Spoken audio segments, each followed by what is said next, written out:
আপনি খুব চাইতেছেন। দেওস না কই আপনি না আজকে কইছিলেন আমার ডাক্তার কাছে নিয়ে যাবেন, আপনি ভুলে গেছেন। আমার দ্বারা সম্ভব না। হাসনা ভাবি কইছে এই ডাক্তারের কাছে গিয়া তার মামাতো বোনের বাচ্চা হয়েছে। আমার বিশ্বাস আমগো হইব। এখন আমি এবার ইয়ের ডাক্তারের কাছে যাই, এরপর সবাই জানুক আমার ইয়েতে সমস্যা, এরপর সবাই মিলে আমার ইয়ে নিয়ে হাসাহাসি করুক না। আপনি যদি না যান, আমার আর বাপ হওয়ার ইচ্ছা নাই। কি ভাবি সকাল সকাল কই যাইতেছেন বাইরে নিয়ে? আপনার বাইরে নিয়ে ডাক্তারের কাছে যাইতেছি। সাইকেল দিয়ে পড়ছে তো।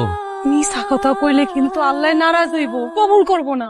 আপনার ভাইয়ের সমস্যার জন্য তো আমাকে বাচ্চা হয় না, সেই জন্য একটু ডাক্তারের কাছে নিয়ে যাইতেছি। আমি আপনাদের দুইজনেরই কিছু টেস্ট করায় রাখতেছি, আপনি বিকালবেলা আইসা রিপোর্টটা নিয়ে যায়েন। প্রেসক্রিপশন নিছেন? আপনি এত দেরি করলেন কেন? আমি কতক্ষণ ধরে আপনার জন্য অপেক্ষা করতেছি। সমস্যা আপনার না, সমস্যা আপনার স্ত্রীর। মা হওয়ার জন্য যে শারীরিক সক্ষমতা দরকার সেটা ওনার নাই। আমি কোনোদিন মা উঠতে পারবো না, এর মধ্যে আমি কি করব?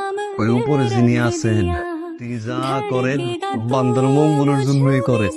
আমি আপনার লগে কত কি করছি, সেই শাস্তি আল্লাহ আমারে দিল। শাস্তি দিব কেন পাগল? আপনি আমার লেগে আর বসে থাকবেন না। আপনি একটা বিয়া করে কি কো? এই কয়েক বছর যখন বুঝছো আমার সমস্যা, তুমি বিয়ে করছিলে কারণ সুরভি তো টগরের সারা বাস রবি যদি টগরের সারা না বাঁচে টগর কেমন সুরভি সারা বাস। আল্লাহর ইচ্ছার তো কারো আট নাই। বান্দা যদি ইচ্ছা করে না তাহলে কিন্তু বাপ মা হইতে পারে।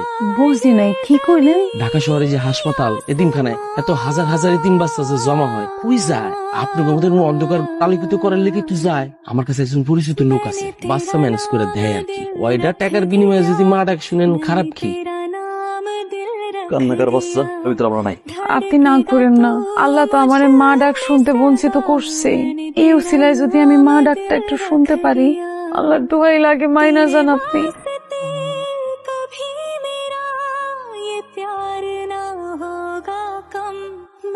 तेरा नाम दिल रख दिया, मैंने तेरा नाम दिल रख दिया, धड़केगा तू मुझ में सदा। এই টাকাটা দিয়ে আমার মায়ের আমি স্কুলে ভর্তি করাবো। ও না, আমার মাইয়া করে। আর নিজে যে প্রথমে আনতেই চান নাই, না আমার মাইয়া। আপনারা অনেকে জানেন গত 10-15 দিন আগেও আমার পেজে শুধুমাত্র 2500 ফলোয়ার ছিল।